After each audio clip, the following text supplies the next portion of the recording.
mamlaka yote ile iliyo juu yako. Haleluya. Asante Yesu Kristo. Naomba uzungumze na watu wako. Naomba uzungumze na watu wako. Bwana Yesu asifiwe. Jina la Bwana libarikiwe. Tayari kupokea chakula ambacho Kristo amekuandalia siku ya leo. Siku kama ya leo miaka 2000 iliyopita ni siku ya kumbukizi ya kufufuka kwa Yesu Kristo, ambaye alikuja kwa ajili ya kubeba dhambi, laana, mikosi, aibu zote zilizokuwa zikimkabili mwanadamu. Yesu asifiwe. Jina Bwana libarikiwe. Wengine tajiuliza hizo laana zilitoka wapi? Hiyo mikosi ilitoka wapi? Dhambi chanzo chake ni nini? Dhambi chanzo chake ni kutokutii maagizo ya Mungu ya Adamu. Adamu alipopewa maagizo kwamba kitu fulani usifanye, alivyokiuka, dhambi ikapata nafasi ndani ya DNA za mwanadamu. Kwa wale wote wanaotokana na Adamu wakawa tayari ni warithi halali wa dhambi, wa asili ya Adamu ya uasi. Baada ya kuwa Adamu amemwasi Mungu, dhambi iliingia, laana iliingia, mikosi ikawa na uhalali, magonjwa yakawa na uhalali wa kumtawala mwanadamu. Haleluya. Kwa sababu DNA ya mwanadamu iliharibika. Adamu alivyoshindwa kutii maagizo na maelekezo ya Mungu, ndipo hapo uharibifu na ubaya wote unaouona hata siku ya leo chanzo chake ni hicho. Haleluya. Makutano mnapoa. Haleluya.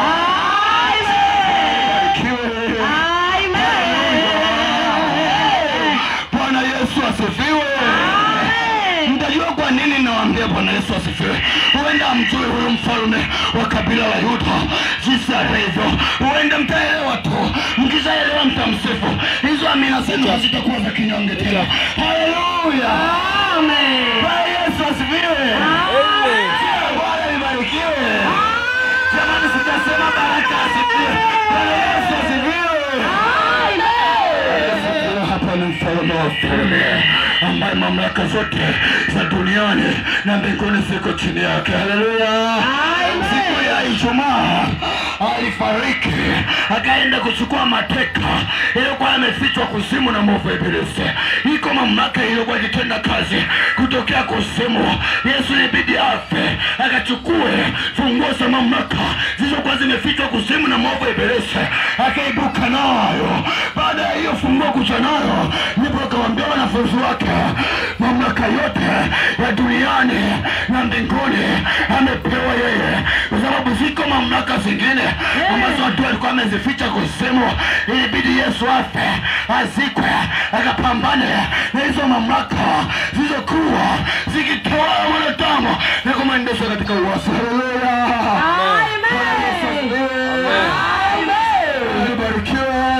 Amen. Baada ya kuwa amepigana vita na mamlaka mbalimbali, akachukua funguo za mamlaka za huko kuzimu, akafufuka na ushindi, akafufuka na mwili wa utukufu, akafufuka akiwa amemaliza yale yote alikuwa amekusudiwa kuyafanya. Kwa kupigwa kwake tukapata ukombozi rasmi. Haleluya. Bwana Yesu asifiwe.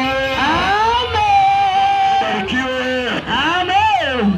Tunapomzungumza Yesu ni ndio pekee ambaye alikuja kwa ajili ya kutengeneza na kukarabati na kulipa fidia ya makosa ya Adamu. Ndio alikuja kukikomboa kile kilichokuwa kikiharibika. Ndio maana katika yeye tunapata uzima tele. Ndio maana katika yeye tunaponywa magonjwa, kwa sababu adui katika ufalme wake alianzisha mbinu ya kuibua magonjwa ili kuwapeleka wengi kuzimu. Alianzisha mifumo mingi. Baada ya kuwa ameichukua nafasi ya Adamu, akaanzisha mifumo mingi inayotawala dunia hii.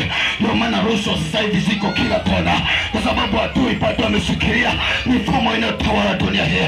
Kwa sababu shetani alianzisha mfumo ulio mbovu unaosababisha kila mwaka magonjwa mapya yanaibuka ili kuwapeleka wale wengi kuzimu. Lakini ashukuriwe Yesu Kristo, baada ya kustahimili mateso makali tukapata tena ukombozi. Maandiko yanasema kwa kupigwa kwake sisi tumepona. Kwa kupigwa kwake wewe umepona. Ni swala tu la kumwamini, ni swala la kumkiri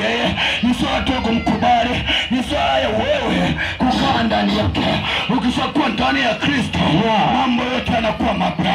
Kale yote yanapita. Haleluya. Magonjwa yalikuwa yakikutesa yataondoka. Vifungo vyote vitayeyuka. Kwa sababu yeye ni mamlaka. Juu ya mamlaka zote. Amekirimiwa jina hilo kuu kupita majina yote. Mapepo yanapiga kelele anavyomuona. Agomba kupata msaada. Waingie ndani ya nguruwe. Ukimbeba yeye, hakuna mchawi wa Mungu. Amen.